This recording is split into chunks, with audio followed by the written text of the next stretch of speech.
So let's talk about it, ladies and gentlemen. We have Mr. P. Diddy, the Diddler, Love, Sean Combs, Puffy, Puff Daddy. You know what I'm saying? Um, this man has been on my timeline more than anything I can think of. This guy is probably on my timeline more than like the Super Bowl is, more than any big event that's happening. It is P. Diddy, it's Baby Oil, it's Cassie, it's something. So, ladies and gentlemen, even my sister is like, hey, so are you gonna cover the P. Diddy situation? What about P. Diddy? You're not gonna cover P. Diddy? Like, that's kind of stupid not to cover P. Diddy. Listen, ladies and gentlemen, we're covering P. Diddy. Yesterday we did a stream and we went deep into the whole P. Diddy situation, and it's a lot. It's, man, listen, the freak offs, as they call it, are insane. And I always thought that rich people did shit like this, but I never thought it would get as foul as some of the things that they find out in this situation. So strap yourselves in, prepare yourself, because we're going to do ourselves a little P. Diddy expose, watch with me type of deal. So I hope you guys enjoy. Let's go ahead and check this thing out.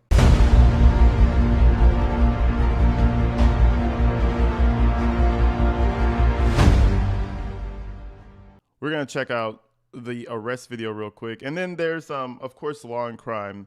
They did a whole coverage over it. So we're just going to kind of like, for those of you who have not heard of Diddy, you don't know who Diddy is. It's Bad Boy, baby. You know, well, this will be the recap for y'all. But anyways, let's go ahead and check this thing out.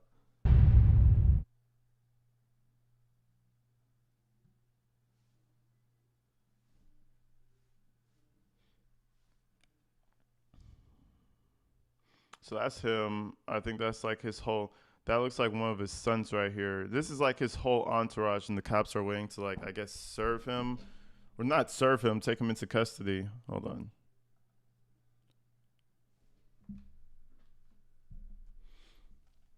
I think that's him, his bodyguard, and somebody else. And then here come the feds. In classic federal motion, they come and put their hands on you.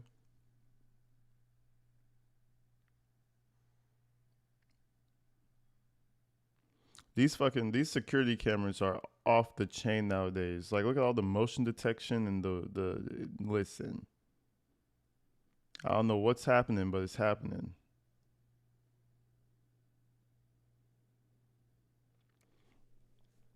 And, you know, the funny part about this is he came to New York and he was, you know, this, that, and the third, thinking that he was going to get out. That was his biggest thing. He was like, yeah, I'm going to turn myself in, show these people how much I'm not a threat, and just jump right out. I have $50 million. I'm gonna put that up for bond. Of course I'm getting out.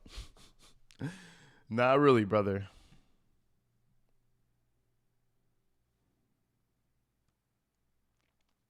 Damn, it's a lot of them. It is a lot of them.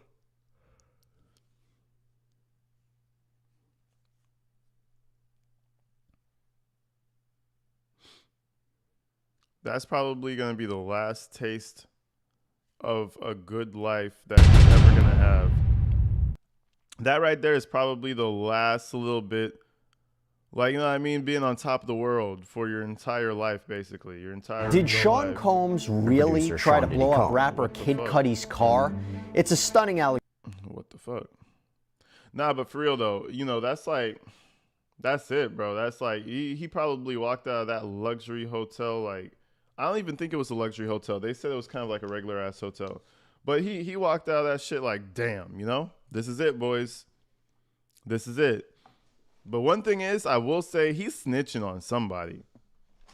You know, the rumors that go around with P. Diddy go really far back. Like, I'm talking video cameras of all types of shit happening in his house. So we'll see. We'll find out. But anyways, let's go ahead and see what Law and Crime has to say. And I'm going to go over some of the details of these freak-off sessions as laid out in the government's indictment and in their subsequent letters that they filed with the court when they argued against Combs' bail, which, by the way, was denied twice. Now, he's currently... Damn, there's so many people, man. There's so many people that are gonna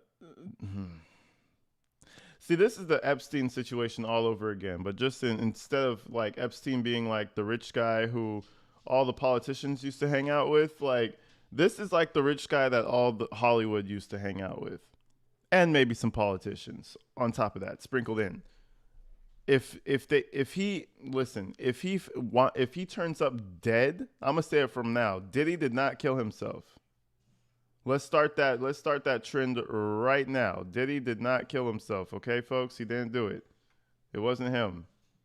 But anyways. Locked up in the Brooklyn Detention Center. Combs is facing charges of racketeering conspiracy, sex trafficking by force, fraud, or coercion, transportation to engage in prostitution. We've mentioned it before, but he could be looking at 15 years to life in prison. That's how serious these charges are. But the main theme here, the main allegation, is that Combs led a criminal enterprise. And the goal of this criminal enterprise, other than to operate a... It's all up on him, bro. If this is not the fruitiest man on the planet, I don't know what is, bro. This... Let's just continue. But man, Pete, man, listen, Diddy is this guy is a menace to fucking society. Every picture I see with bro, every single picture I see with him now, it's just like, ugh. He's out here terrorizing the world again. Global media and entertainment business was to engage in the abuse of women, sex trafficking, forced labor, prostitution, the distribution of drugs, to use violence and threats, to commit crimes like kidnapping, arson, bribery, obstruction of justice, to carry out their goals, their missions, all the while making sure to satisfy the sexual desires of Sean Combs. And one of those desires... Hold on, these pictures are outrageous, bro. These... Oh my goodness. I guess horse tattoos are out of the picture for me, because we don't want nothing to do with bro. Oh... These pictures are fucking outrageous. You know, it could just be a rich guy getting a back massage, or, you know, she's probably using baby oil. That's all I'll say. She more than likely is using baby oil for the massage right there. Yo, Angelina, thank you for the $10, man. Shout out Angelina for the love. Hey, G, hope you're well. Hope you are well. The key to the city is wild. There's supposedly a person bigger than Diddy being extorted with tapes through their attorney. Can't wait for Ashton Kutcher to be next. That's a wild statement. But yeah, I think Ashton Kutcher and Diddy were close for some reason. Okay. All right. Listen, things are about to get crazy. Yeah. Shit. Let's continue. The sexual desires of Sean Combs. And one of those desires, as alleged by the government, by prosecutors, and also alleged by several Combs accusers in separate civil lawsuits that they filed against him, were the commission of freak-offs. So with that in mind, now we're going to get into these shocking details surrounding these freak-offs. And I guess we should start with saying, what are freak-offs, right? Well, let's go to the indictment. It says, quote, Combs and other members and associates of the Combs enterprise wielded the power and prestige of Combs' role at the Combs business to intimidate, threaten, and lure female victims into Combs' orbit, often under the pretense of a romantic relationship. Combs then used force, threats of force, and coercion to cause victims to engage in extended sex acts with male commercial sex workers that Combs referred to as, among other things, freak-offs. Freak-offs were elaborate and produced sex performances that Combs arranged, directed, pleasured himself during, and often electronically recorded. Now, while this indictment came down, I said at the time, this may be a term that is foreign to any person that was not familiar with Sean Combs, but... Oh, yeah. So, you know, the extended sex acts. We've been hearing a lot of this. This is mainly a recap, well, for the channel, you know, officially. But TD Jakes, there's another one. TD Jakes is all up in P. Diddy's circle. Why is TD Jakes in his circle? I don't know. I don't know. Listen. He's an influential man, right? Why can't a preacher be around P. Diddy? That's why I'm doing this right now. We're doing the catch up because there's so many things that's going to start popping up, folks. So many things. It's going to... Let's continue. For me, who's been following this whole saga for, what, a year now, I have heard this term multiple times because in the Cassandra Ventura lawsuit, Combs' ex-girlfriend, and Rodney Little Rod Jones lawsuit, this is Combs' former producer, they discussed the freak-offs in their sexual assault lawsuits. Now, Ventura alleged, among other things, that Combs would demand her participation in freak-offs and that she would have to be forced to hire the male sex workers and that this could happen at any random moment. Jones alleged, among other things, that Combs' son Justin Combs and DJ and record producer Stevie J would engage in freak-offs. Now, to be clear, those specific allegations, those names, those details were not mentioned as part of the criminal case. I will imagine having a fucking lustful, drug-fueled freak-off and your son is right there next to you. Like, hey, Dad, this is fun, isn't it? Yeah, son. Yeah, you fucking the shit out of her, huh? Bro, this shit, holy shit. But this is what happens when I feel like people have such an excess. They just start doing weird shit. You see it all the time. Like Epstein. Why do you need a fucking island to fuck, all these questionable aged females? You know what I'm saying? It's just so extra. It's like next level just, but you have the money to do it, so why not? You could kind of force her to do it if you just put enough money and drugs in her face, so why not? And I think that was, well, one, I think P. Diddy is a fucking freak, like to the soul. Like something is wrong with that man. And I think you couple that with some power and some money, this happens. Tell you though that the idea of this freak off, now that it is officially part of the criminal case, now that it's mentioned multiple times, this makes me wonder two things from a legal point of view. Number one, it is such a wild. You know what? I'm gonna throw these lyrics out here. Since there's Biggie on the screen, I don't know to the hip hop fans out there. You recognize these lyrics? She looks so good, huh? I suck on her daddy's dick, huh? I wish I should play that. No, I'm not gonna play it because I don't want to get copyright. Anyways, Biggie had this line about talking about some girl. Hey, all you guys, all the hip hop heads know that shit. She looks so good, yeah, or something like that. Bro, what type of fucking lyrics is that, bro? These boys were suspect for a long time. Now, not taking nothing away from Biggie, you know what I'm saying? Shout out Biggie, but I'm just saying, he was trying to let us know. Bro was trying, you look so good. You, the girl I like, you look so good, I'm gonna suck on your daddy's dick. Whoa. Where'd that come from? Whoa. But anyways, let's continue. Concept and a phraseology that it's hard to believe that this is something that was just made up by Combs' accusers. And when I say Combs' accusers, could that be Ventura? Yes. Could that be Jones? Yes. Perhaps the government got this information, this idea of the freak-offs originally from them. Biggie and Diddy, that was the freak squad right there. Them boys weren't playing no shit. Them boys weren't playing no games. Those words live rent-free in my fucking mind. And I always used to think back in high school, I'm like, but why did he say that though? He was at them Diddy parties. And by the way, when I say Combs' accusers, could be Ventura, could be Jones. Perhaps the government got this idea of the freak-offs from them originally, but we don't know. To be clear, we do not know for sure. We do not know who the accusers are, the victims are in this criminal case, who the government's witnesses are, whoever those people may be, because we don't know for sure who is cooperating with the government. And you get this beautiful fucking girl, Cassie Ventura, and you turn her into a fucking God knows what. That it's like, yo, these man shit.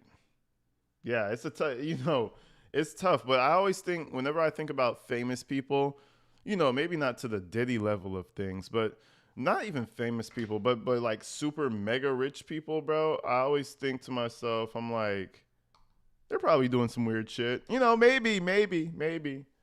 I don't know 100%, but they might. I wouldn't be surprised if they were on some Diddy shit. It just goes together like macaroni and cheese, right now. But the bottom line is the idea of the freak off, there's enough there to substantiate it that the government is moving forward with this. And again, it is so wild. It's such a wild concept to come up with that I wonder if an argument will be made that, look, jury, this has to be true. No one can honestly make something like this up. And as you'll see, it doesn't appear it was just witness testimony that corroborates the idea of the freak-offs happening, the existence of these freak-offs. But there's more, and I'll get to that. But this also leads me to a secondary point, that based upon what we are already seeing from Combs' defense counsel during bail arguments, they may not deny that these freak-offs happened, or even that Combs called them freak-offs. They may say, yeah, you know what, he engaged in freak-offs. That's what he called them. But they were consensual. That's the idea. They were consensual. This is not a crime. And I want to explore that a little bit more. Let's explore a little bit more details of these freak-offs. So the indictment continues, quote, freak-offs occurred regularly, sometimes lasted multiple days, and often involved multiple commercial sex workers. I will say, I always thought P. Diddy was one corny-looking motherfucker. Just not even his face, it's just the way he holds himself. It's something about him that he feels like he's like this, almost like a queen. You know, he's God. He's so fly. He's so, yes, daddy. You know, like look at this picture, flamboyant, just, looking into the camera sensually with my flat top afro. Like, bro, P. Diddy is a cornball. Like, I always found him kind of cringe, but, you know, he's so powerful. Everybody's like, nah, that's just P. Diddy, man. He called everybody daddy. He calls all men daddy. That's just how he do it. That's just P. Diddy. Come on. Shit. Workers. During freak-offs, Combs distributed a variety of controlled substances to victims, in part to keep the victims obedient and compliant. Sometimes, unbeknownst to the victims, Combs kept videos he filmed of victims engaging in sex acts with commercial sex workers. After freak-offs, Combs and the victims typically received IV fluids to recover from the physical exertion and drug use. That is something. And the government would allege that these freak-offs, they have been happening since 2009, that those drugs consisted of ketamine, GHB, Molly, ecstasy. Now, in terms of the defense of consent, the defense could say, well, these people knowingly and voluntarily took drugs, but if it's true that Combs kept videos that these participants didn't know about, that could be problematic for him, especially since we learned the government may have the goods to back all of this up. In their bail letter to the judge, they write, quote, the evidence against the defendant, which would be made public at trial, includes substantial evidence that is highly sensitive and has the potential to significantly and negatively impact the defendant's reputation. For example, dozens of video recordings created by the defendant of freak-offs with victims. I mean, we wondered what was collected by federal authorities after they raided Combs' homes in LA and Miami back in March. There were reports that they collected digital evidence. In fact, further on in the government's letter, prosecutors write, quote, setting aside devices seized in connection with the defendant's arrest, the government has obtained over 90 cell phones, laptops, cloud storage accounts, as well as over 30 other electronic and storage devices such as hard drives. Yeah, they're fucked. They're fucked. They're figgity fucked. The only way that everybody's not fucked, and I'm not even talking about P. Diddy, the only way that they're not super fucked 9,000 is if they kill P. Diddy. Or if let's not say it like that. It's if he mysteriously dies. That's the only way. You're still fucked on top of that, but you're just a little less fucked. You know what I'm saying? Real shit. I wouldn't lie to you. I wouldn't lie. It's 90 phones. Did he say that? The fuck? 90. Has obtained over 90 cell phones. Yeah, we're fucked, boys. We are fucked, boys. It was fun, huh? It was a fun 30 years, guys. Hey, bring it in. Dap up everybody. Hey, dap it up. It was a good 30 years, bro. It was fun. It was good. Now we're going to prison. Fuck. Laptops, cloud storage accounts, as well as over 30 other electronic and storage devices such as hard drives, thumb drives, cameras, and a surveillance system. The government also wrote, Victim testimony regarding freak-offs is at times corroborated by other witness testimony, communications with the defendant and commercial sex workers, travel records. So you already know they have that's the security guard's phone, that's the son's phone, that's P. Diddy's phone, that's the maid's phone, that's the shoe guy's phone, that's the guy who brings the food over's phone. You know what I'm saying? That's the guy who gets P. Diddy's drugs phone and all his friends' phones. Like, yeah. It's a lot of phones.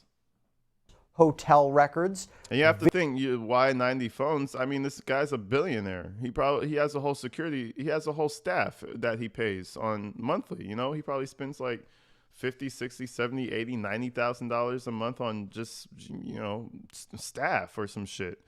You know, 90 phones. That's not hard. That's just your little staff right there. Videos of the freak-offs and records reflecting or indicating payment. By the way, you're talking about evidence of freak-offs. Prosecutors revealed one other way that they can prove that these freak-off events happen, because in the government's bail letter, it states, the defendant arranged freak-offs with the assistance of members and associates of the enterprise, including employees of his business, and the hotel rooms where they were staged often sustained significant damages. So the prosecution's letter goes on to state that, for example, in approximately 2012 in Manhattan, the defendant paid over $46,000 to cover damages to a penthouse hotel room following a freak-off. Yeah. Now, I imagine the government plans to produce receipts of this, some documentation or witness testimony to corroborate that account. Like, what can you actually even break? Like, okay, my TV, bam, I smashed that bitch. All right, what is that? Just a couple hundred, maybe 1,000. All right, what else we breaking? We smashed all the fucking glasses. Psh, you know, fuck the kitchen up. All right, that's another 1,000. Fine. We smashed all the pictures and okay, $5,000. Where did 40,000 come from? We soiled all the sheets and okay, those are kind of free. They probably won't charge you for soiled. We 40,000, bruh. I always thought, like, what are we really breaking that costs so much? Unless it was like one singular item that was just a lot of money, like a vase they broke or something. I don't know, but 43,000 is a lot of money by any standards. Because it'll be tough for the defense to say, why else did that hotel room sustain allegedly $46,000 worth of damages if it wasn't for this wild sexual performance event? But again, you could see why the government's putting that evidence forward to suggest that these freak-offs occurred. Now, going back to that idea of consent, this defense of consent, I couple that with something else that I've been hearing. I've seen people say, why are these freak-offs a crime, right? You might be wild sexual encounters, but why is this sex trafficking? Why is this racketeering? Well, as laid out in the indictment, but also this was articulated by Damian Williams, the United States Attorney for the Southern District of New York. Here's what he had to say in a press conference after the unsealing of this indictment. As alleged, Combs used force, threats of force, and coercion to cause victims to engage in extended sexual performances with male commercial sex workers, some of whom he transported or caused to be transported over state lines. When Combs didn't get his way, he was violent, and he subjected victims to physical, emotional, and verbal abuse so that they would participate in the freak-offs, and that Combs hit, kicked, threw objects at, and dragged victims, at times by their hair.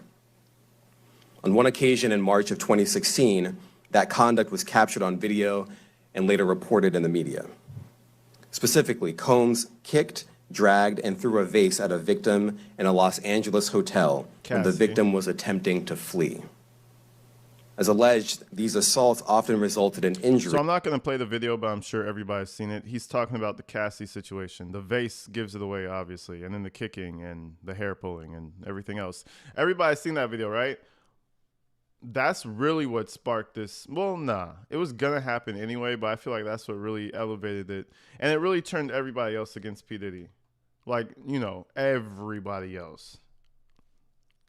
To the victims, which took days or weeks to heal. In addition to the violence, the indictment alleges that Combs threatened and coerced victims to get them to participate in the freak-offs. He used the embarrassing and sensitive recordings he made of the freak-offs as collateral against the victims. And that's the key. It's using power, violence, threats, coercion, force to get people to participate in sexual activity. That is illegal. Sex trafficking is when you use such methods for the purposes of commercial sex, usually over state lines. Commercial sex is when money is offered for sexual services or something else of value. And one of the things that the indictment mentions is how Combs would allegedly dangle promises of career opportunities or threaten. So that's sex trafficking? Oh, so if you, okay. I thought it was like you just grab a girl and you take her and you use her for, your desires. But so if you, what's the word? Like if you like promise false things and get them to come behind you, that's still, well, yeah, if you lie to a female and say, yeah, I'll give you some chocolate, and then there's no chocolate, then I get it. Sexual services or something else of value. And one of the things that the indictment mentions is how Combs would allegedly dangle promises of career opportunities or threatening to withhold financial support to get people to do what he wanted. Now, you heard Damian Williams mention that 2016 incident. So even if you hadn't been following the Combs legal saga for the past year, everyone saw that video that was published by CNN of Combs allegedly beating Cassandra Ventura back in 2016 at the Intercontinental Hotel in LA, all while wearing a robe. This is something that Ventura alleged had happened when she filed her lawsuit back in November of 2023. But when that video was released, we all saw with our own eyes what apparently transpired. And we know Sean Combs issued an apology on Instagram 2 days after the release of that tape. I was fucked But up. how this ties to the freak-off? Well, the allegation was the reason he was in a towel, the reason she was allegedly running away, the reason he allegedly beat her was because she was trying to escape a freak-off. And as Ventura alleged, prosecutors say Combs tried to cover up this event.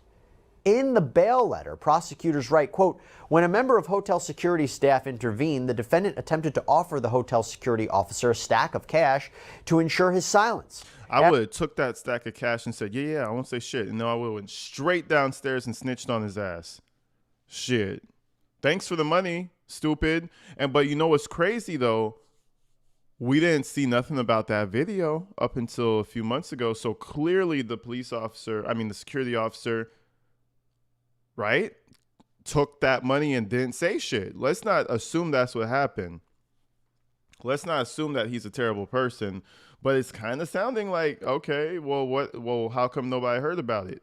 After the security guard refused the defendant's bribe and after coordination between the defendant and his employees, the defendant's staff... And he beat her like a man. Like he was beating up a man. I was like, holy shit. Like it wasn't no, open hand little across. No, he was beating her the fuck up. Like this was some stomp out shit out in Compton. Like you're against so the whole, you guys say he doesn't like women. There's a bit of proof right there. Cause what the fuck? Staff contacted other members of hotel security. At the same time, staff members were in close communication with the victim of the assault as well, all in an effort to cover up the defendant's assault and to prevent the incident from being publicly disclosed. Within days of the incident, the surveillance video disappeared from the hotel's server. By the way, that brings me to another point about the freak-offs. How many people allegedly helped Combs do this? As the indictment reads, quote, members and associates of the Combs enterprise, including high-ranking supervisors, security staff, household staff, personal assistants, and other Combs business employees, facilitated the freak-offs by, among other things, booking hotel rooms for the freak-offs, stocking the hotel rooms in advance with the required freak-off supplies, including controlled substances, baby oil, lubricant, extra linens, and lighting. Oh, we know that baby oil was coming along. Please, that should have been the first thing on the list. Before they arrested his ass, or before they did the raid of his house, I'm sure he was preparing for another freak-off. Everybody get a bottle to yourself. 1 bottle per guest. Douse yourself in baby oil. And let us begin. That's what he said. Make sure you took a bath. Make sure you took a shower. Everybody clean. Take your bottle of baby oil. That's how shit gets down over there. Cleaning the hotel rooms after the freak-offs to try to mitigate room damage, arranging for travel for victims, commercial sex workers, and Combs to and from freak-offs, resupplying Combs with requested supplies, delivering large sums of cash to Combs to pay the commercial sex workers, and scheduling the delivery of IV fluids. In or about March 2024, during searches of Combs' residences in Miami, Florida, and Los Angeles, California, law enforcement seized various freak-off supplies, including narcotics, and more than 1,000 bottles of baby oil and lubricant. Tight shit. So assuming the government did in fact collect all of this evidence, again, I don't think there's a great defense for why someone would have that much baby oil and lubricant. Listen, bro. I like having soft skin, okay? So what? If AG has 1,000 bottles of baby oil, you guys are gonna say I'm having freak-offs? See, you guys are discriminating. You guys to the baby oil users. Come on now. I could think of 100 things someone would need 1,000 bottles of baby oil for. Smooth skin, massages, babies, you know? Those are 3 things, but, you know. And so the defense will probably be like, yeah, my client engaged in these sexual sessions, but hey, that's not illegal on its face. Everyone agreed to it. It's all consensual. But here's the larger point. First, you can see how this supports the racketeering conspiracy charge that Combs faces, right? The idea that there was an agreement to create and further a criminal enterprise. Combs can't do this alone. Prosecutors need to prove he conspired with others in this criminal enterprise to break the law. So you see this alleged coordination between multiple people at his behest. But this also helps explain potential witnesses that may be working with the government. Those people that used to work for Combs, associated with Combs, help facilitate these alleged freak-offs that may now be key witnesses at a future trial. After all, what did the prosecution write in their letter to the judge? The government has conducted interviews with over 50 victims and witnesses, many of whom saw or experienced the defendant's abuse. Many of these witnesses corroborate one another, and their accounts are similarly consistent with the other types of evidence discussed below. The government only expects that number to continue to grow, given that the investigation, which is now public, is ongoing. That's crazy. And we did another sidebar on the potential that people will come forward or take deals to cooperate with the government. You can check it out on our Law and Crime YouTube page. But if you thought that all of that wasn't shocking enough when it comes to the freak-offs, I want to leave you with one final allegation regarding these freak-offs. He's not guilty. He's innocent of these charges. We know what the charges are going to be without seeing the indictment. It's going to be racketeering, it's going to be sex trafficking, it's going to be things along those lines. This is what we've been expecting since the search is in March. He, to his great credit, he voluntarily came to New York. Not a lot of defendants do that. He came to New York to basically engage the court system and start the case, and it'll start today. And he's going to plead not guilty, obviously. He's going to fight this with all of his energy and all of his might and the full confidence of his lawyers. And I expect a long battle with a good result for Mr. Combs. Sean Combs' world seemed It's kind of funny that we were expecting this. It's almost like when it's almost like when Kendrick Lamar dissed Drake about being a PDF file, and Drake was like, "This was some shit I expected." Why are you expecting some shit like that? Why would you expect that type of an angle? Well, the lawyers, why did you guys expect sex trafficking when they raided his house? You know, certain things where they say it's like where there's smoke, there's fire, right? You know, why were you guys expecting those charges? Oh, you guys are ahead of things. You guys are just ahead of everything, huh? His lawyer says after they raided the house, these are the type of charges we expected. But why? to start unraveling last November when his ex-girlfriend, Cassie Ventura, filed a civil suit against him, claiming she was sexually and physically abused by Combs for years. She basically said she was terrorized by him. Combs settled that suit the very next day. It was pretty stunning. Then came an avalanche of other lawsuits. And one thing that has often been mentioned are Combs' sex parties. They're called freak-offs.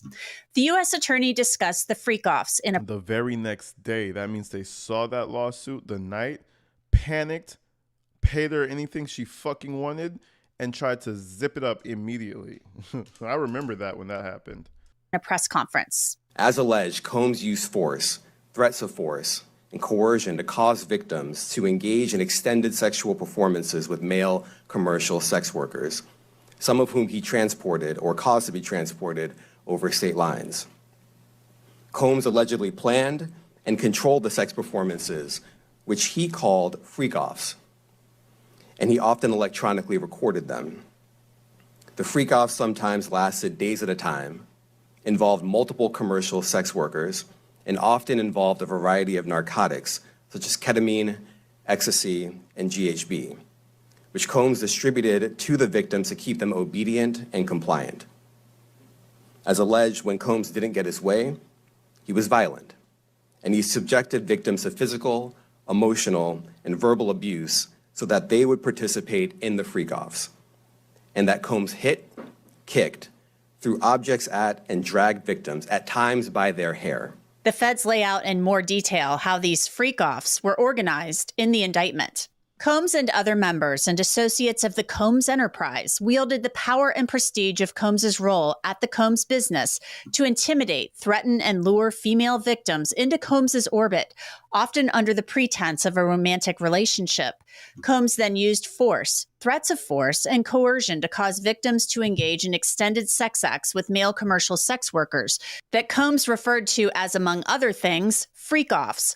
Freak-offs were elaborate and produced sex performances that Combs arranged, directed, masturbated during, and often electronically recorded. In arranging these freak-offs, Combs, with the assistance of members and associates of the Combs enterprise, transported and caused to be transported commercial sex workers across state lines and internationally. The U.S. attorney referenced one incident. And if he saw a guy in Paris, he was like, listen, I'm going to fly you out and you're going to join my freak off. Yeah, this guy was out of control. He was out of control. I could already imagine he was grabbing people from all over the world.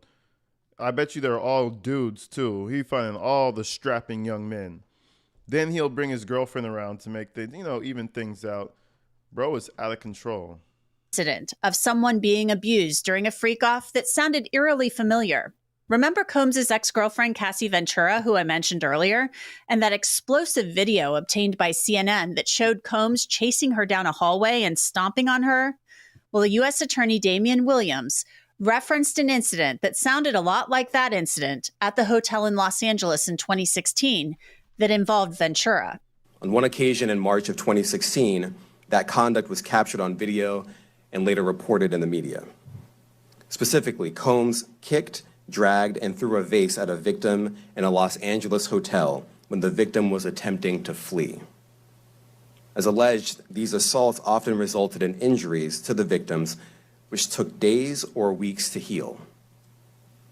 In addition to the violence, the indictment alleges that Combs threatened and coerced victims to get them to participate in the freak-offs. He used the embarrassing and sensitive recordings he made of the freak-offs as collateral against the victims.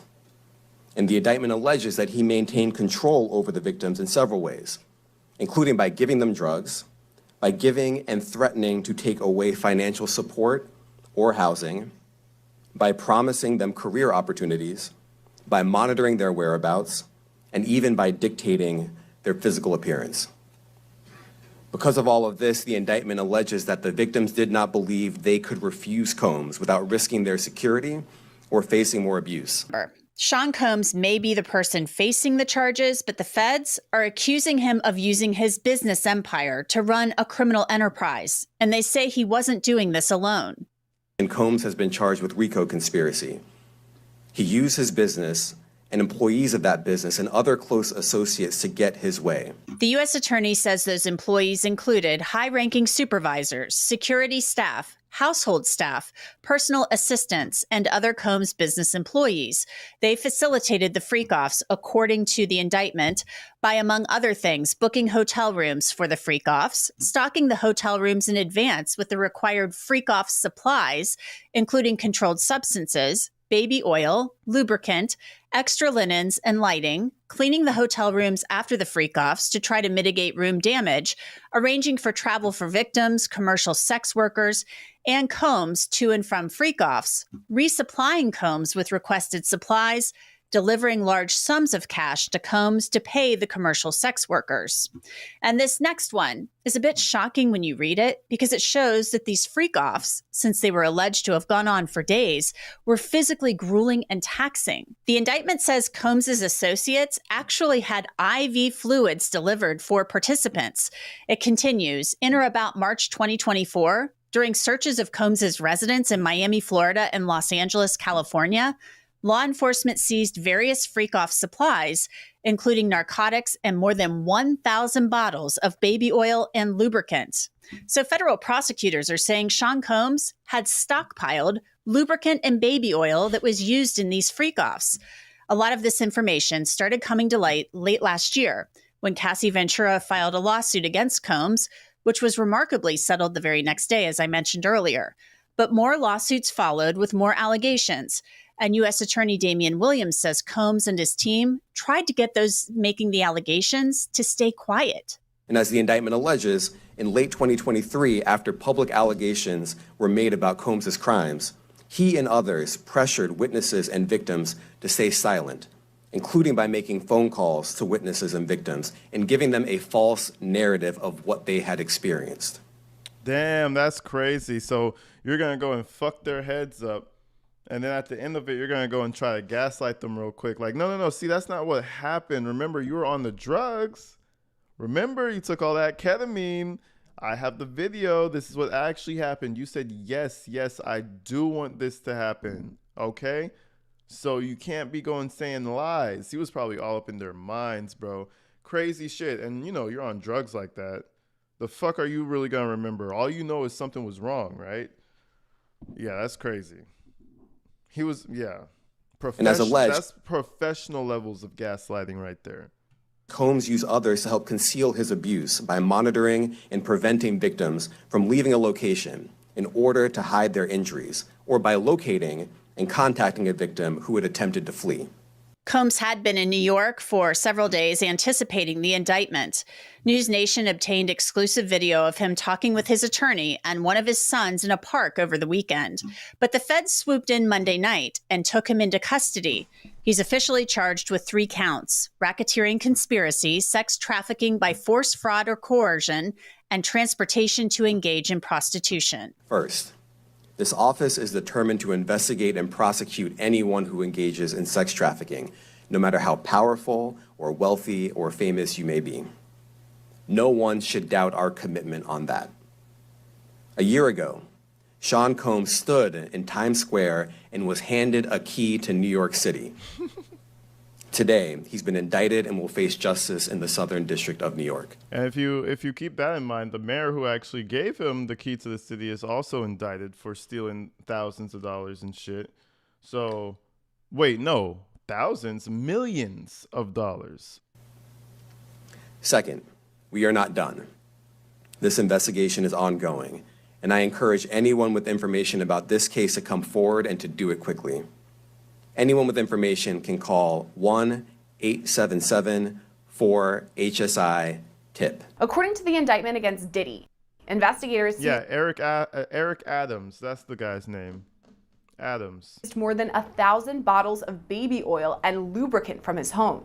The court doc states these items were used in something referred to as freak-offs, which were elaborate and produced sex performances that Combs arranged, directed, masturbated during, and often electronically recorded. In arranging these freak-offs, Combs, with the assistance of members and associates of the Combs enterprise, transported and caused to be transported commercial sex workers across state lines and internationally. During freak-offs, Combs distributed a variety of controlled substances to victims, in part to keep the victims obedient and compliant. Sometimes, unbeknownst to the victims, Combs kept videos he filmed of victims engaging in sex acts with commercial sex workers. After freak-offs, Combs and the victims typically received IV fluids to recover from the physical exertion and drug use. So Diddy's business employees allegedly facilitated these freak-offs by stocking the hotel rooms in advance with the required freak-off supplies, including controlled substances, baby oil, lubricant, extra linens, and lighting, cleaning the hotel rooms after the freak-offs to try to mitigate room damage, arranging for travel for victims, commercial sex workers, and Combs to and from freak-offs, resupplying Combs with the requested supplies, delivering large sums of cash to Combs to pay the commercial sex workers, and scheduling the delivery of IV fluids. So these items were collected during the federal raids, including narcotics and hundreds of bottles of lube and baby oil. There were also electronic files of these freak-offs, and the feds collected those too. In addition to all this, investigators seized AR-15 guns, ammunition, and a large capacity drum. And you know that he couldn't help but keep those recordings, right? Like, you know, some people are like, well, why does he have these damn fucking recordings still? Like, bro, that's his jewel. You know, that's his greatest work. You know, you can't get rid of your life's work. That would be insane now, wouldn't it? You know, you have to think about it in that type of light. This is his crowning jewel, you know? It's like, delete what? And he also needs that to keep people in check if they ever feel disturbed by what happened. Well, hey now. I have you taking it up the ass by 2 sex workers. You know, now we can't say nothing because that's there. You know, we have that. So, yeah. A magazine from Diddy. I'm not surprised that they found these tapes in there. Not at all. Because as long as he's living, those tapes are existing and being upheld and preserved. Home. Since those raids in March, federal prosecutors have been crafting their case against Diddy, which led to grand jury proceedings against him. So he was indicted on Monday and taken into custody, and on Tuesday, that indictment was unsealed. Also on Tuesday, Diddy appeared in federal court where he pleaded not guilty to the charges against him. During the hearing, Diddy was also denied bail, a federal judge ruling he must remain in custody until trial. With all that in mind, let's take a closer look at what exactly the feds collected from Diddy's homes. For that, we turn to former CIA officer and FBI agent Tracy Walder. This indictment that just came down, I know we were kind of expecting it to happen, but when it did, what were your thoughts? Yeah, you know, I had expected, I'd said before that I thought we'd get an indictment within 6 to 9 months. People weren't happy with me because they thought that was just too long. But it was almost exactly 6 months, actually, since the warrants were served on both of his homes. I think it's not a surprise to me because I'm glad he's being charged with this. I wholeheartedly thought that he would have a RICO, a racketeering charge. I knew that would be something that they would get him on. I was concerned that they wouldn't get him on human trafficking because sometimes that can be really difficult to prove. And I just always worry that those cases fall through the cracks and then justice isn't served for the victims. And so I was pleased to see that he was charged with that so that hopefully he could be held accountable. Much of the evidence that the prosecution now has against Diddy came from the federal raids. Talking about a federal search warrant, what does that look like, just generically? Right. So in this case, and I don't recall if I talked to you about this or maybe Jesse, but when that warrant was served back in March, you know, the question is if they served the warrant, why can't they just arrest him? And again, as you mentioned, they probably didn't have enough evidence at that time to do so. However, to get a warrant like that, where it's served simultaneously and, you know, in a surprising manner, they really had to prove one of two things. The first being that evidence was imminently going to be destroyed or that the lives of people were in danger. I believe that it was the former that they were probably able to prove, is that evidence may have been going to be destroyed. And that's the one thing that wasn't going to happen. To destroy what? They're probably going to hide it better, but destroy evidence? Not a chance. And that's why they served the warrants. And that's why they were able to serve the warrants, to preserve that evidence. I feel like a lot of us who don't have experience in the FBI or CIA, we just picture movies or TV shows when you see people come in and opening drawers and closets and going through everything. But what does it really look like when they're there on the ground serving these federal warrants? Yeah, I mean, in a case like this, obviously you're not making any kind of a dynamic entry. This isn't a hostage situation, right? Where that's not what's happening here. However, they did know that there would be weapons there, armed security, those kinds of things. That's why you saw those warrants being served by, for the most part, a tactical SWAT team. Simply, that is procedure to keep everyone safe. A lot of people were frustrated when they saw They're the in here fucking flying drones and shit like this is Call of Duty. Like, yo. I don't know. I still think up to today, this is just a fucking waste. Like, I guess you do need to search the whole house, but are these guys actually doing the searching? I don't think so. Isn't it like more detectives and shit and they just come through and secure shit? Like, you sent half of the army. I mean, I'm joking, but like, damn, bro, you really needed this many people for one guy in a security team? that came out of the warrant, that his home was, in, I guess, disarray.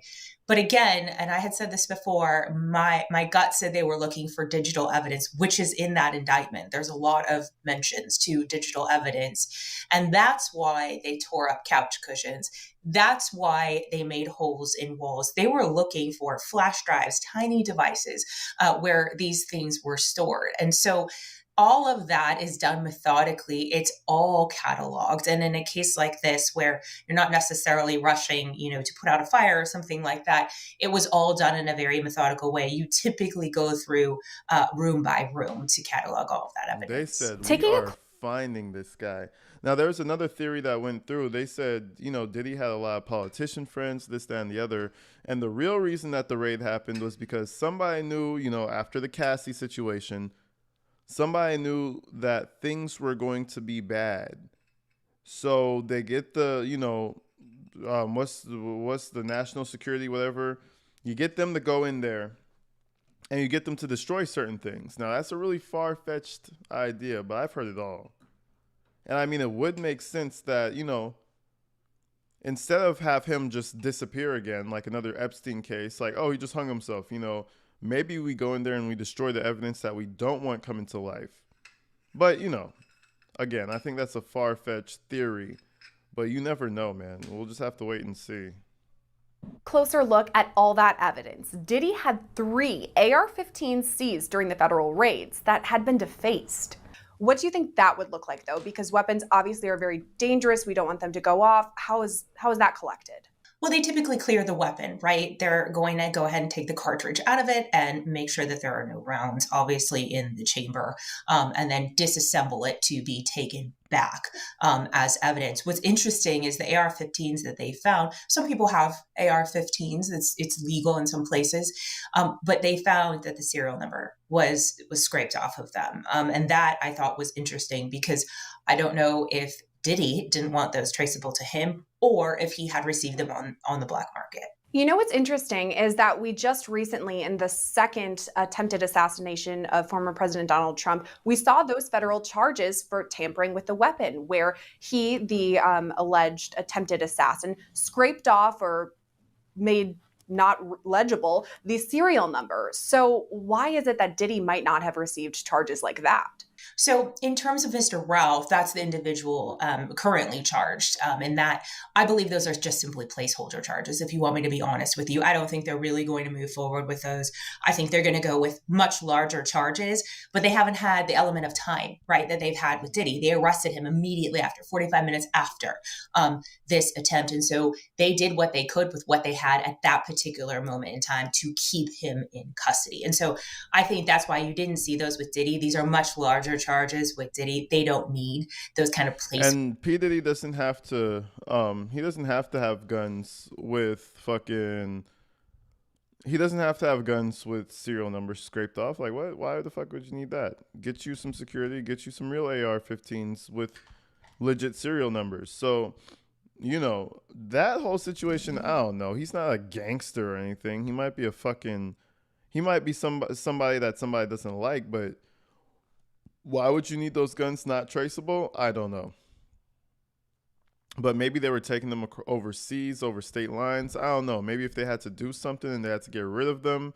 There's a lot of reasons to why you would want a gun with no number. Holder charges to keep him in jail until they can get more. So that's why I think you don't see those. As far as the AR-15s, ammunition, I know that they mentioned a drum magazine as well. Where are those stored now? Where does all of that go? An evidence locker of some sort, I'm assuming to the FBI. The FBI, their local office, will have an evidence locker that takes in all of that, catalogs it, and keeps it together basically on a case by case basis. It's all labeled based on a case. Another thing that was collected during all of this is narcotics. So there are illegal drugs like meth and also prescription drugs too. I'm wondering if federal investigators are going to look and track down who provided these to Diddy. Where was the source for these prescription or other street drugs that were in the homes? I think that that's a possibility, especially based on what we saw with Matthew Perry and the ketamine queen and the doctors and all the other, I think, 5 individuals who were ultimately charged in that. They may be going on different sort of avenues in terms of charging. I don't think they're done in terms of charging. And I do think with this recent crackdown on this, that they very well may go after those individuals, whomever the suppliers were. Another thing that everyone seems to be talking about from this indictment is the 1,000 bottles of baby oil and personal lubricant that were collected between Diddy's 2 homes. This one really stood out to me. I guess, what do you just make of that? I don't know a way to say this.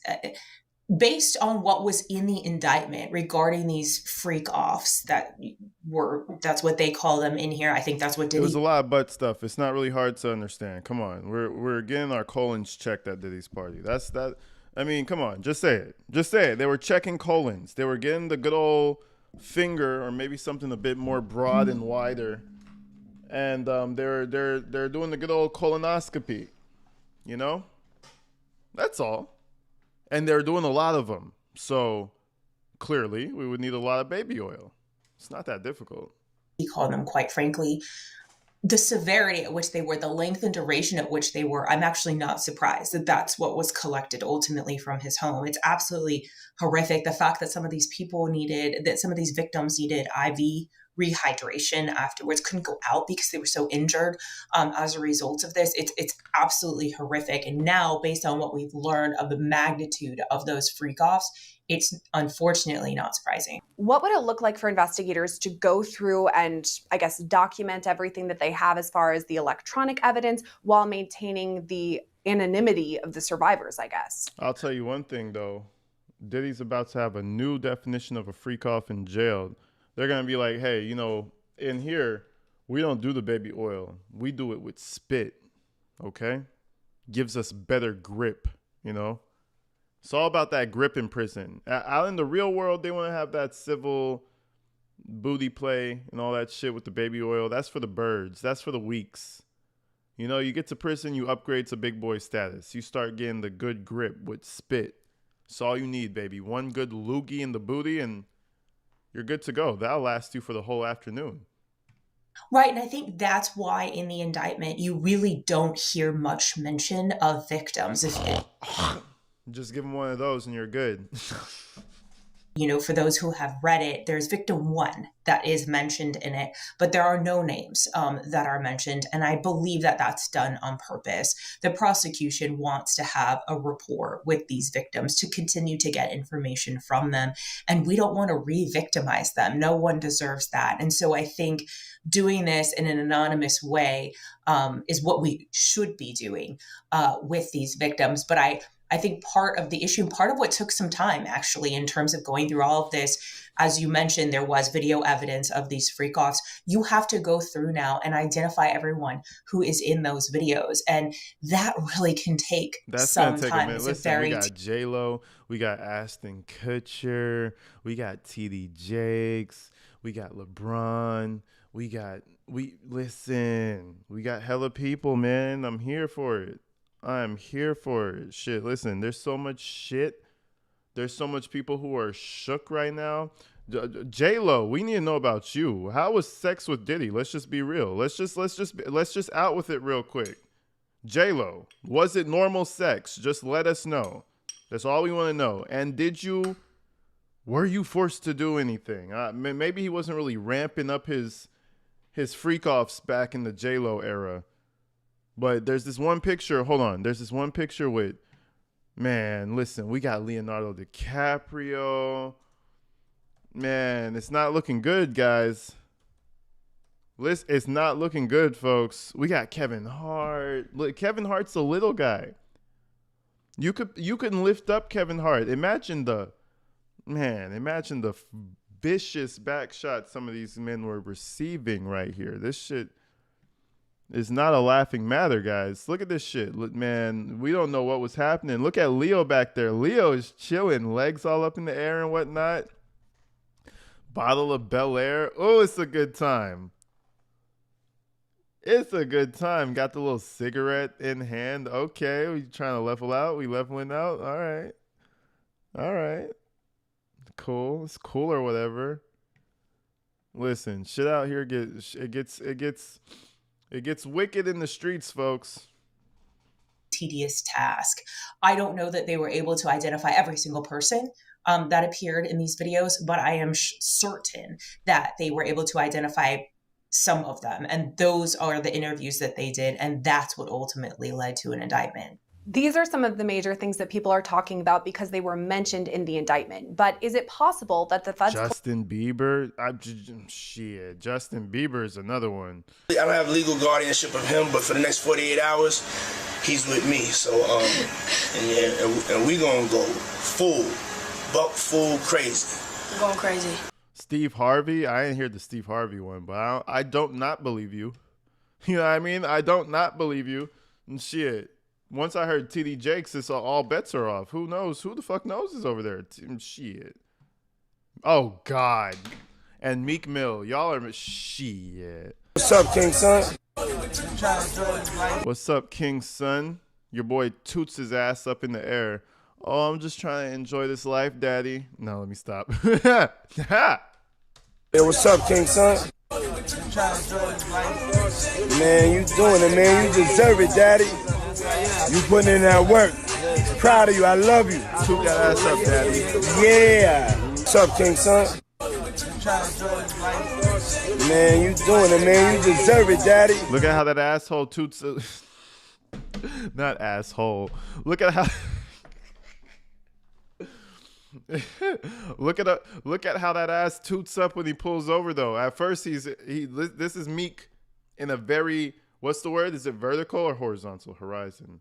Look at Meek in a very vertical position, right? Then when Diddy come around, he assumes position. Hey, what's up, King Son? Oh, drop that little angle on him. Man, you doing it, man. You deserve it, daddy. You putting in that work. Proud of you. I love you. Yeah. I don't care. Anything they said he did that shit. collected even more information that we don't know about yet. It may come out at trial. 100%. I'm certain of it. I think someone said, oh, this is a big indictment, 14 pages. In my opinion, it's actually not that big. I've seen bigger indictments, which in my opinion also leads me to believe that Look at that shit, bro. He did that shit. How many more times do I gotta tell y'all that? Look at this fucking picture. This man cannot control himself. He cannot. He probably saw a sexy looking man and was like, You know what I'm saying? That's that picture. That's what they caught him doing. He was like, I could imagine you in the freak off, daddy. I could imagine you in the swimming pool, daddy. Bro, this man is a fucking menace. Evidence is not included in it. And they're entitled to do that. If you actually look at the Brian Kohberger case, they didn't include all the evidence in the indictment. Yes, it needs to be handed over to the defense, obviously, but it doesn't need to necessarily be in the indictment. You only need to put in the information that led to it. And so my guess is they have more. They just didn't put it all in there. Then there's the time frame to consider, from the raids in March all the way to the grand jury and indictment in September. So that's 6 months of prosecutors gathering evidence, investigators going through it, you said methodically, making sure that they have all their ducks in a row, so to speak. What would that part of it actually look like? Would they highlight or flag something that they thought would bolster the prosecution's case when they came across it? I've never thought about it from, the prosecution defense point of view. I just thought about it from the FBI agent point of view, because obviously our biggest thing is making sure that we collect the evidence properly, log it properly and process it properly, because if we don't, it cannot be used by the prosecution or by the defense. So then that is problematic. Also, the biggest thing, if you are looking at bringing someone up on charges, particularly federal ones, the reality is we want to make sure we almost have overabundance of evidence to almost over convict the individual. And so I think that's, from an FBI perspective, what they were working on. On top of Diddy's 3 federal charges, Tracy says other charges could be on the way. Yeah, I think one of the things in reading the indictment, this is all on video, right? A lot of this is on video. And I would be interested to see if other people are going to be charged. I know they talked about the fact that people procured some of these individuals for them and drugs and all of that. And so I would be interested to know if any of those people will face charges at some point. I don't know the answer to that, but I think that these victims deserve that, quite frankly, because of what was done to them. So I'll be interested to see if more charges come out against some of the individuals who facilitated this. It's alleged Diddy would pay fly male sex workers to his location, which included cities in the United States, and he would require Cassie and his staff to help him make these arrangements. According to the federal indictment against him, when the federal agents searched through his homes during the raids, they seized drugs and more than 1,000 bottles of baby oil and lubricant. In Cassie's suit, she alleged Diddy's assistant, who also set up the freak-offs, would stock the hotel suites with baby oil and Astroglide. And Diddy always supplied her and the sex workers with copious amount of drugs like ecstasy, cocaine, GHB, and ketamine. According to her suit, she would frequently get anxious before the FOs to the point she would become physically ill. But still, Diddy would shame her into performing for him, and if she didn't want to participate, she was met with anger and violence. In Rodney Jones Jr.'s civil racketeering lawsuit, first filed in February of this year, he alleged Diddy had a habit of regularly drugging his party guests and having forced sex with men and women. Like the federal indictment laid out, Diddy didn't work alone. He always had a team helping him with his alleged crimes. Jones, who was also once in Diddy's inner circle, alleged in his lawsuit he was required to solicit sex workers and perform sex acts with them for Diddy's pleasure. Adult film star Adria English, who filed her suit against Diddy in July of this year, alleged she was groomed into sex trafficking over time by Diddy. In her suit, she said she first met Diddy around 2004, when her boyfriend at the time was auditioning for a modeling gig at Diddy's fashion line, Sean John. She claims her boyfriend and another model were asked to oral sex on Diddy in order to get the job. And when he refused, Diddy's associate offered him the job as long as Adria worked as a go-go dancer at his white party in the Hamptons. She says at his party, she regularly had to drink alcohol laced with drugs like ecstasy. According to her suit, Diddy demanded she have sex with party guests. And if she didn't, he would tank her career and blackball her and her boyfriend from the industry if they didn't comply. Diddy's most recent accuser, singer Dawn Richard from Danity Kane, alleged in her lawsuit filed about a week before her former boss's arrest that at an after party she saw a copious amount of illegal drugs, and the girls who attended the parties appeared lethargic or passed out while Diddy and his guests allegedly performed sexual acts on them. She alleged in her suit Diddy told party guests see, that's where it really comes down to also, is like when people are so drugged out and you're still like having sex with them, that's where you kind of enter that territory of what we're talking about. So they say consent, right? But if you have people drugged out of their minds to the point where they don't even know what's happening, how are you going to consent? But of course the lawyers are going to be like, well, they went there in their own will and they wanted to do those things, but it's a slippery slope on what's consensual or not in this situation. It's not even a slippery slope. It's kind of obvious that these women more than likely were drugged out of their fucking heads, couldn't make any decisions at a certain point, and then they started doing the real freak off shit with them. this is a buffet, enjoy yourselves. This is what we do. This is how we party. Under Diddy's federal indictment, it alleges the producer threatened and coerced women and others around him to fulfill his sexual desires for years. When federal prosecutors announced the unsealing of the federal indictment against him, U.S. Attorney Damian Williams said the victims were filled with drugs to control them for long periods of time, with participants of the freak-offs typically having to get IV fluids to recover from the physical exertion. The freak-offs sometimes lasted days at a time, involved multiple commercial sex workers, and often involved a variety of narcotics, such as ketamine, ecstasy, and GHB, which Combs distributed to the victims to keep them obedient and compliant. As alleged, when Combs didn't get his way, he was violent, and he subjected victims to physical, emotional, and verbal abuse so that they would participate in the freak-offs, and that Combs hit, kicked, threw objects at, and dragged victims, at times by their hair. While arguing for bail after he was arraigned, Diddy's attorney reportedly told the judge it's not sex trafficking if the participants of the freak-offs wanted to be there. After Diddy was denied bail on Tuesday by a federal judge, his attorney, seemingly disappointed Diddy wasn't issued bail, said he'll continue to fight for his client. So this was the first step. We have a bail appeal scheduled for tomorrow at 3:30 in front of Judge Carter, the district judge assigned to this case. I think that we made the points that we've been wanting to make. I think he came out. I just find it kind of funny that this is Diddy's lawyer, and the man is not even going to do his research to know that Costco doesn't carry baby oil. You know, he was like, oh, he probably wholesaled from Costco. Like, you guys don't know what's going on. Like, bruh. And then even apparently Costco released a statement saying like, yeah, we don't even carry baby oil, so please don't put us in that loop of people. It's crazy to me. Like, get yourself a better lawyer. But apparently he must be New York's finest or something, because yeah, this is who he's going with.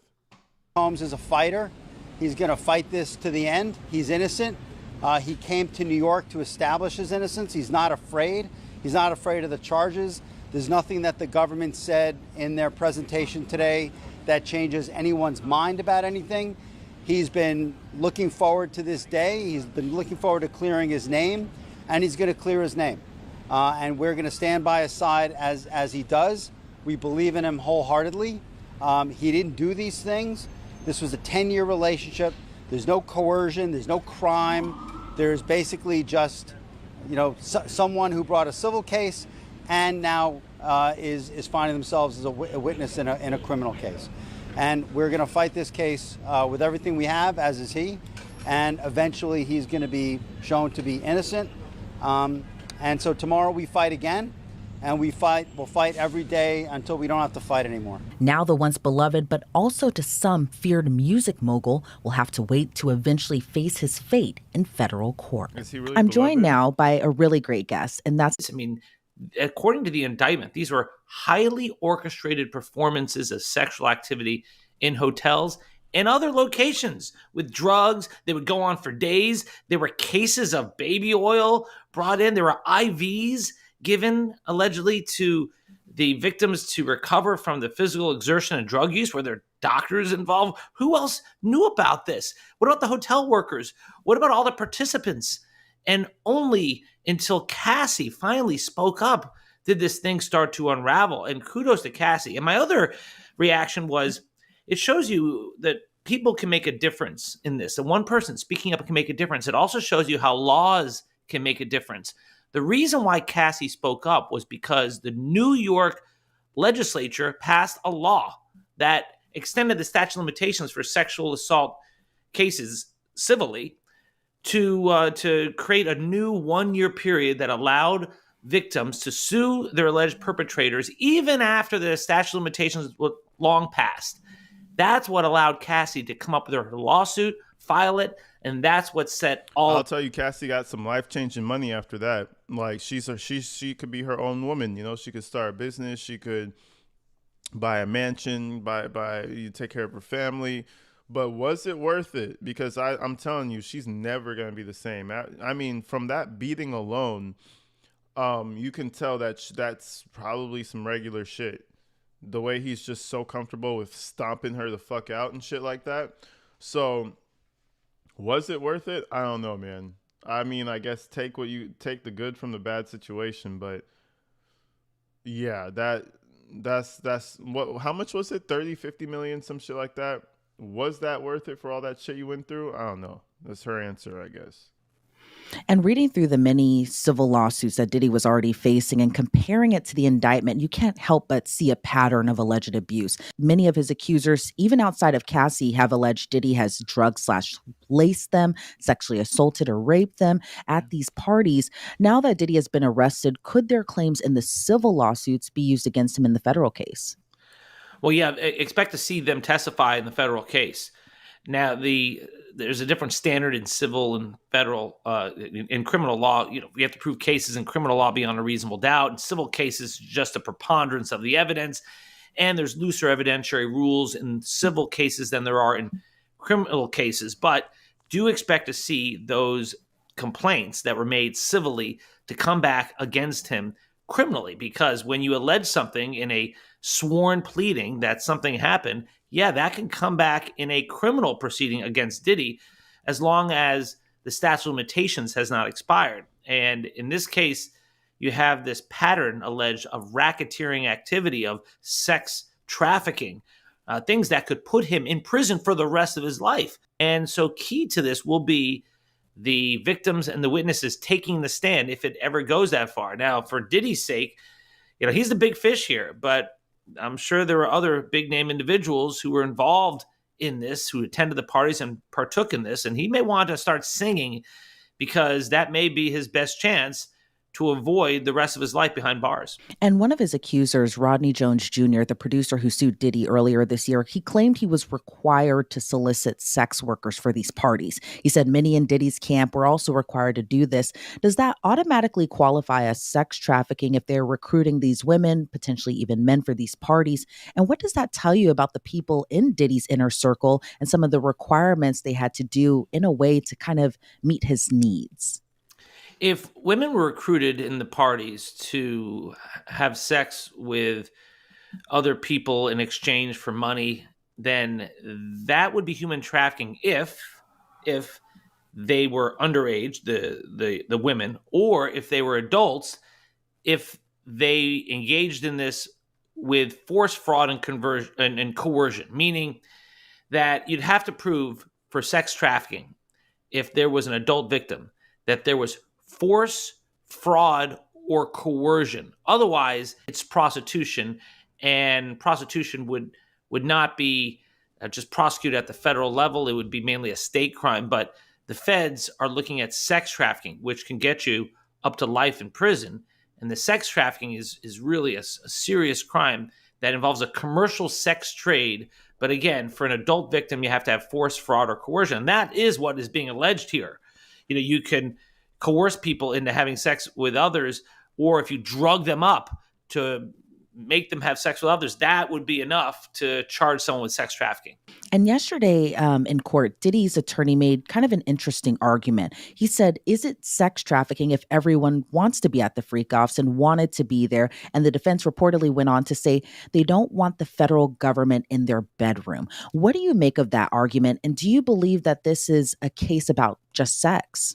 Well, that's why the judge denied bond. That's why the judge denied the defense request to let him out pre-trial in exchange for a $50 million bond, because he said that the alleged crimes here occurred behind closed doors. So the judge did not believe it was consensual. The judge believed you are hiding stuff behind these closed doors, and we cannot trust you to be alone with these people or to be alone with anyone, because you could do it again. Mm-hmm. And as far as whether consent is a defense to sex trafficking, well, it is if there's no force, fraud, or coercion. If everyone engages in commercial sex work voluntarily, without force, fraud, or coercion, then you could have prostitution charges, but that would be state charges. Here, the sex trafficking is because of the allegations that people were forced into it, or they were drugged into it against their will. I don't know. I feel like what do you get is, what do you call someone who initially wants to go and then they start doing it and then it's too much and you don't want to keep going. So then they're like, no, just take these drugs. You'll feel comfortable. No, just do this. You'll feel comfortable. And then you stay, you take the drugs and you continue. And then when it's over, you don't like, you're sober again. You don't really like the aftermath. I feel like there's a little bit of that too. Now, is that sex trafficking, or is that, it might be. Is that what they mean by coercion? Like, okay, I'm here. I want to be here. Oh, this is too much. I don't want to be here anymore. But then you coerce me to stay. So that's where the allegations come from. That's where the charges come from. And just a few months ago, Diddy's friend, Stevie J, aka Stephen Jordan, he posted a video to his social media page after all the civil lawsuits with the caption, "This is what a real Diddy party looks like." It showed very high profile celebrities there. Do you think that these swanky parties that Diddy had were just kind of a mask of what could come after, essentially during these after parties or during these so-called freak offs? What do you kind of make of just Diddy's infamous parties that he's been so well known for before? I remember watching South Park, and they had a whole episode about the devil trying to compete with one of Diddy's parties. Diddy did it. That was the phrase that they kept using. And back then it was kind of humorous because of his lavish parties. But there's clearly a sinister side to these parties, according to the allegations, that they involve forced sex and drugs and then using IVs to bring people back. Well, I mean, it was always a joke, but it wasn't. Like, it was always funny, but we didn't think it was ever a joke. Just like the South Park episode with R. Kelly. We thought that shit was hilarious. You know, he's pissing on the girls, ha ha ha. But we knew that we knew that R. Kelly was fucking with them girls. Come on now. So it's not like, oh, yo, it's funny at the time. No, it's just now people are catching up and people are getting brave enough to kind of, you know, snitch. Not snitch, but were overly drugged and treated in such a way where they were physically totally exhausted by doing things that they were forced to do. I mean, it just sounds horrific. I mean, the cases of baby oil being brought in, it's something that makes me wonder how many people knew what was going on.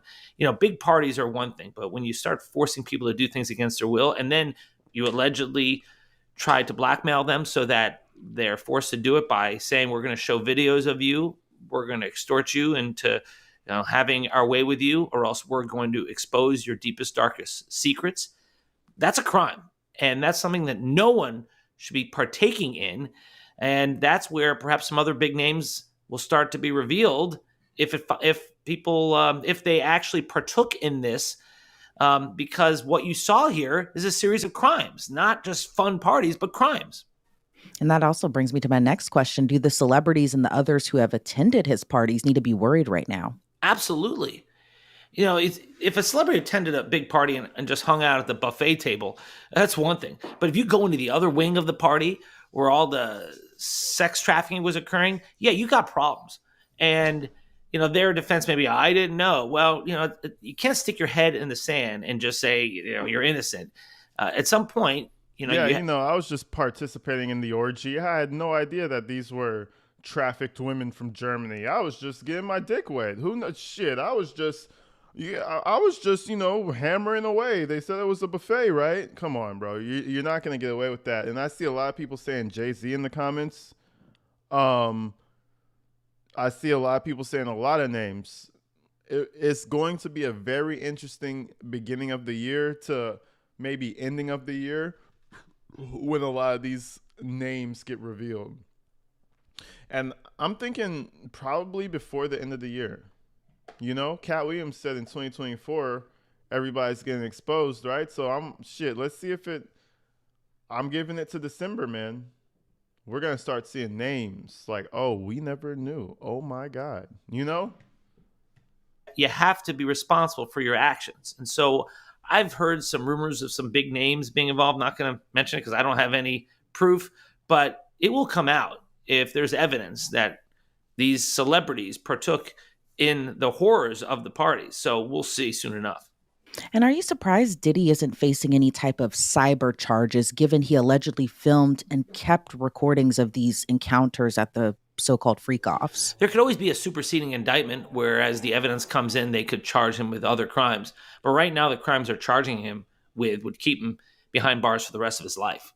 And so the feds may not think there's a need to do an amended indictment yet. Now, that could come.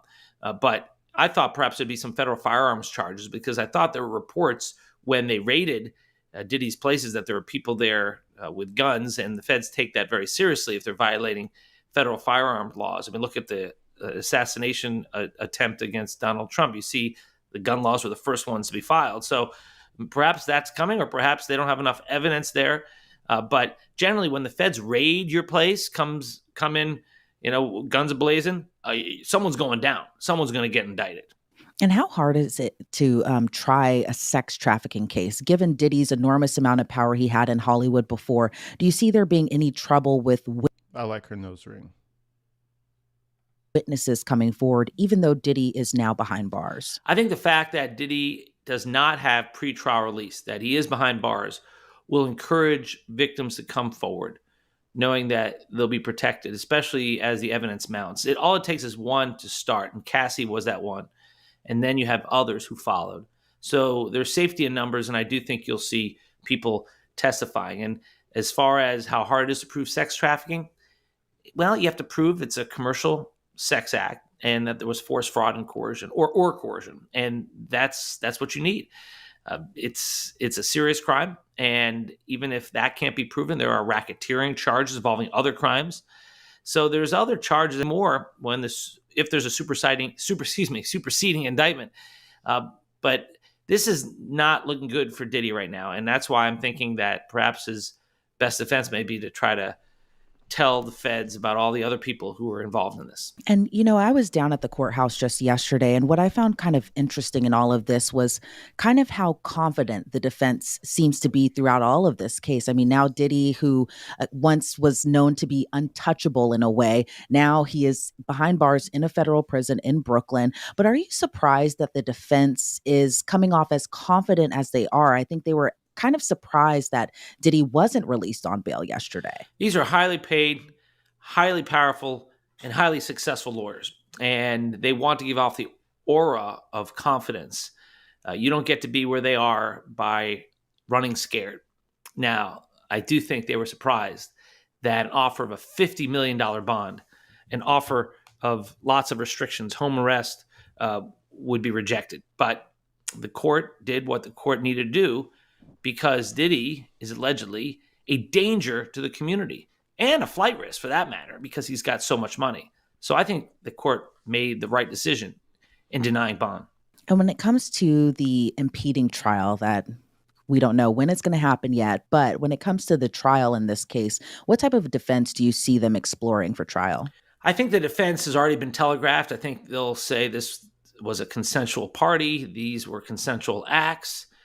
And if it was prostitution, those are just minor state charges, that there was not sex trafficking, that this was not an ongoing criminal enterprise of racketeering, that this is a music business with lots of wild parties. He should be able to live the life he wants to live with people who are engaging in consensual activities. Now, whether a jury will buy that, I mean, it's belied by the evidence. The evidence has shown that there was some coercion, some forced conduct, some blackmail. And, all it takes is one witness to take the stand and say what she or he went through. And I think that's going to be very powerful evidence, because I don't think Diddy is going to take the stand here if it goes to trial. And Cassie, I think, could be a very powerful witness. And apparently there are others ready to go. All right. Well, Dave Ehrenberg, I want to thank you so much for joining me today. I really appreciate it. Before we sign you off, anything else about this case that you'd like to add? I think it shows that no one is above the law. A lot of people thought that Diddy would escape this because of his wealth and his power and his prestige. No one is untouchable. And I think that it shows that if there's evidence, prosecutors will follow it and do the right thing. About the parties, Diddy told Oprah in 2006, quote, "I wanted to strip away everyone's image and put us all in the same color, on the same level." So all the high-profile guests were required to wear all white as party attire. Kids were invited to the parties too, but only for a while.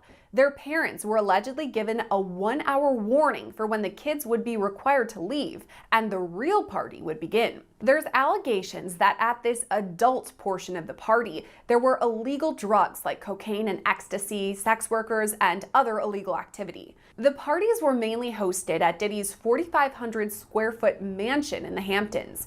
To give you an idea of the home, And think about it. You're just a rich guy making millions. You know, maybe you shoot the ball or something. Maybe you're a newscaster. You know, you're just making your millions and shit. You know what I'm saying?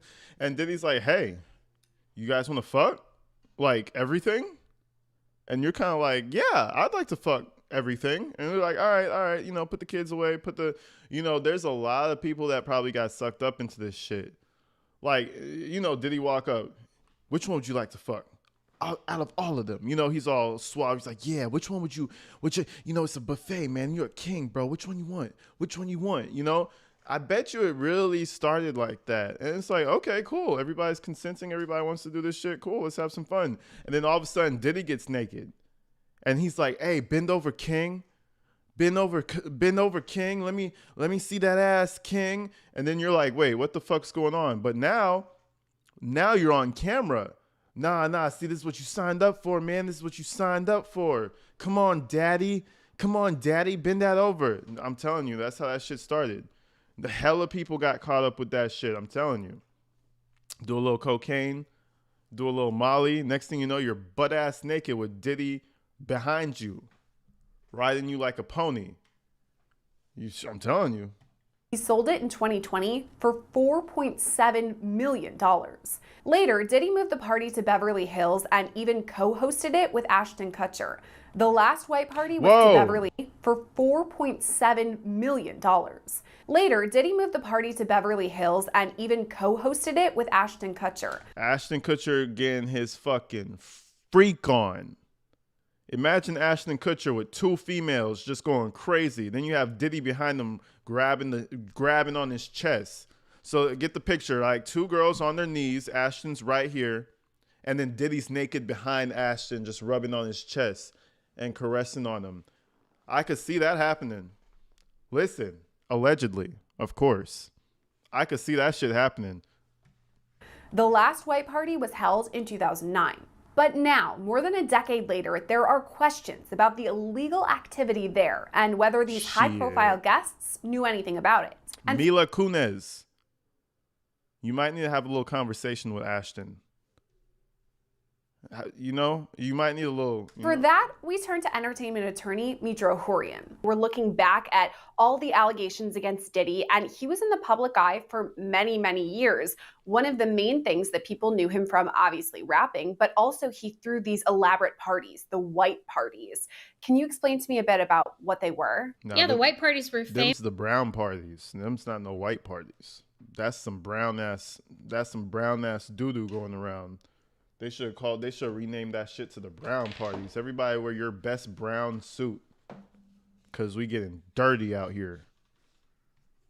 Famous. I was not a lawyer at the time, and so I didn't work in entertainment. I guess is the point. I wasn't an entertainment lawyer, but we knew about them growing up. And so they were sort of famous. They were kind of like, you know, how everyone knows about the Playboy parties. Diddy's white parties were very famous. So there, you know, I think that there's a certain group of people that would go just because he was a celebrity and they were excited to get an invitation. And it was kind of this, you know, cool crowd to be in. And the parties were famous. So, of course, people wanted to be there. And, you know, on the other side, I think there was another group of people that probably were more in his inner circle and may have seen things that sort of the casual partygoer may not have seen. Talking about the celebrity aspect of all this, I mean, I remember reading probably Us Weekly or In Touch and seeing photos of these celebrities at his parties. Some were as high profile as Leonardo DiCaprio or Sarah Jessica Leo, Parker. Ashton, all them boys, they got their freak on. I'm telling you. Leo, I love your movies, bro. Big fan. And I don't care about your sexuality, Leo. I love you, bro. For real. But Leo, if you're doing some weird shit, bro, you gotta be careful, man. You gotta be careful. Paris Hilton, a lot of these huge names. So now, 20 years later, 10 years later, their names are circulating once again. What's going on in their mind? Are they trying to maybe distance themselves from these parties or Diddy? I think everyone's being quiet until they know more about what's going on. I think in this climate, there's always a nervousness around, okay, how are facts going to come out and how are they going to be potentially manipulated? And I also think we're kind of in a place as the public where we want to tear things apart. We want to call out misbehavior. But I also think in fairness, just because you were at a party doesn't mean you necessarily condone what was going on there. A lot of people can find themselves at parties, and I think a lot of celebrities have, found themselves interacting with people that they may have later discovered were problematic, or even just, even developing friendships. People are able to sort of hide certain aspects of their friendships if they're not really deep friendships. So it'll be interesting to see who is actually linked into some of this, the goings on that are really the subject. This is the second time you said, "Hey, I'll marry you. Come on through." You funny as hell, the Shiznits. Of the indictment and the criminal charges. And then the people that are sort of ancillary to it that happen to be there. That's a lot of people to be accusing of participating in this sort of behavior. I think from the outside, someone who isn't really in the celebrity world, a lot of people just assume that illegal activity sometimes goes hand in hand. Maybe illegal drugs or things like that are more accessible to these celebrities because of their connections and their money. And a lot of people are saying that there was illegal activity at these parties. But again, they were 10 years ago, maybe more. Could any of that affect his charges now? I mean, I think it depends on what kind of illegal activity we're talking about, right? So, first of all, in that era, for example, in California, marijuana was illegal. It is now no longer illegal. So, I think people wouldn't necessarily bat an eye if you said there was a lot of marijuana there, right? But there is, I think unquestionably in parties in Hollywood, at least, and the white parties were in the Hamptons. Listen, everybody does cocaine in LA, okay? Okay? Everybody does cocaine. Everybody's doing it. Okay? Everybody's doing that shit. It's actually kind of annoying. Every party that's why I don't really go to parties like that no more. You just want to drink and have a good time and smoke some ganja. You know what I'm saying? Everybody wants to bring out the cocaine, bro. It's like you're horny for it's like you take 2 shots. We're 2 shots deep and the cocaine is out. I'm like, bro, we're not even fucked up yet. Yeah, it's one of those things to where it's just so normal and it's just so weird. It's like, oh, you guys are going to the bathroom again? Okay, it's just I don't know, bro. It's shit. I don't know. As well, those sort of. I'm too broke for that shit. I buy I'll have an 8 ball of cocaine. I'll be broke and needing more cocaine by the next. I know my personality. I have an addictive personality. I'm too broke for that shit. I'm gonna end up homeless, shooting up fentanyl at the end of the year. Trust me. That's why I can't fuck with that shit. Parties are kind of, you're going to expect to see certain things that you wouldn't necessarily expect to see going to dinner at your friend's house. It is a party environment. And I think the drugs are going to be there. The alcohol is going to be there. That could lead to other things. But the level of accusations here, what we're hearing in really graphic detail, rises to a level that nobody would accept or expect, I think, on such a large scale. So I think that it's you might expect to see some drugs or some sexual activity, but I don't think you're expecting to witness orgies, things like rape if the allegations are true, weapons if those allegations are true. There are things that rise above the types of things that you expect to see at a party, even a Hollywood party. So we've talked about this. These are very high profile parties that me as a child living in Wisconsin even knew about. I mean, all over the country, we had heard about these parties. And according to some reports, there were as many as 1,000 people who were there. So I'm wondering if there was this illegal activity, these sex workers or rape, drugging people or guns, why was none of that reported back when the party took place? It's first of all, celebrities, we can't get around the fact that they are treated differently. Historically, under the law, there's certain things that obviously, we have to enforce regardless of who it is. But there are some things that sort of fly under the radar. And, it's somebody's home. Right. So these are things that are happening in a home. And when you have 1,000 people and it's getting out of hand and everyone's, that's a part of it is getting paid very well to do their job. I think that, there are certain things that people kind of let go. But again, it's in a home. It's in a very large home. I guess we should call it a mansion. Let's not call it a home. And, in a home that's like, 20,000 square feet, I'm not sure the square footage, but I'm going to guess it's at least 20,000 square feet. And a lot of the parties are happening, also outside. The weather's nice. So when you have a home that big, you can't possibly, not everyone's going to all parts of the home. Not everyone's going to be seeing everything. There's a lot of people that are just happy to be there. And you mentioned 1,000 people cannot possibly have witnessed some of the activity that we're talking about. I think when the indictment... Yeah, listen. I wouldn't... Listen, it ain't too hard for 1,000. It's 1,000 people in a mansion. If my ass is in a mansion, I am looking around. Trust me, especially I have some drinks on me. Oh yeah, we're doing the whole disappear and look around. I'm gonna go check I'm looking for some crazy shit. Maybe that's just me. I'm looking for the crazy shit. I want to find the gun room. I want to find the liquor cabinet. I'm trying to find the freaky deaky hidden rooms and shit.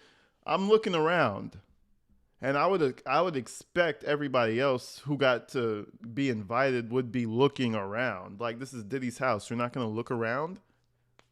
Come on, bro. What? I just stayed on the patio the whole night? You got me fucked up.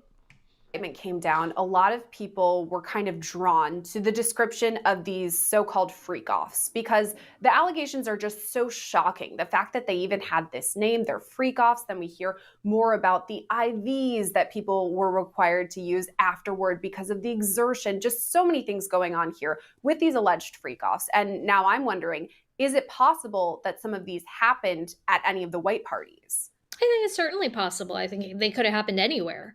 And if they would punish you. That sounds like a fucking ritual. Stop it, Jim. They would punish me. Shit. Diddy would be like, hey, they call me love, but for you, they call me hate. Some crazy shit. I'd be like, yo, Diddy, chill. I just wanted to look around. I just wanted to see the infrastructure of the house, bro. The architecture is very beautiful. I was just looking around. That's all. Happening often enough, then it's certainly possible that they were happening in an environment where people were partying, and the sex is sometimes part of a partying, and things get which is fair, which is very fair. I mean, I can't demonize you for wanting to get your dick wet during the party. Like, okay, cool, everybody's fucked up, or just have a good time. But I think everybody assumed that's what was happening at the Diddy party, but nobody assumed that, oh, he's stomping bitches out. Oh, he's grabbing bitches by the hair and smacking them against the walls. Oh, he has male prostitutes that he watches just destroy these women. And that's the part that I think a lot of people didn't expect. In an environment with people who have a tendency to doing those kinds of things, then certainly, and maybe that's something, after hours. This little bump on his face pisses me off, bro. You see that fucking bump right there? It's like it's been on his face. Oh, it just pisses me off. You see that bump right there? I've been looking at it the whole video. It's more like a blemish or something because it stays there. Yeah. Not when everyone's there. It could be something that's happening when the party sort of winds down and starts up in another way. But like you said, this level of behavior, this shocking level of behavior, and kind of the weirdness of it all with IVs and the things that are coming out is not something of someone that is mentally well. So I think that's what's shocking about it is like we might, forgive or dismiss a certain level of wildness with our. See that bump? Oh, now it's on either side of his face. Oh, he's got the Morgan Freeman happening. Never mind. I think it's just okay. He's got the little. He got the Morgan Freeman effect. forgive or dismiss a certain level of wildness with our celebrities, but this is mental illness if it happened. Talking about celebrities, I know a lot of people are thinking about the high profile A-list people who were at the parties, and we all are wondering, were they partaking in any of this? Did they know about it? Anything like that? So do you think that investigators, federal investigators going through with this indictment, now prosecutors are charging him, do you think that they would reach out to any of these celebrities that were at the parties, perhaps Leonardo DiCaprio, Matthew Broderick, whoever it was, to hear more about what happened there? I think they're not going to be just contacting celebrities willy-nilly. I think there's going to be some sort of indication, right, that person knows something or witnessed something. I think the focus is very much on bringing Diddy down right now. That's an ugly motherfucker if right people there. are called in, they will be subpoenaed to as witnesses. I think the most important thing right now is witnesses and not necessarily bringing other charges. And again, if somebody, it's one thing to speak out in public, which celebrities have not really done.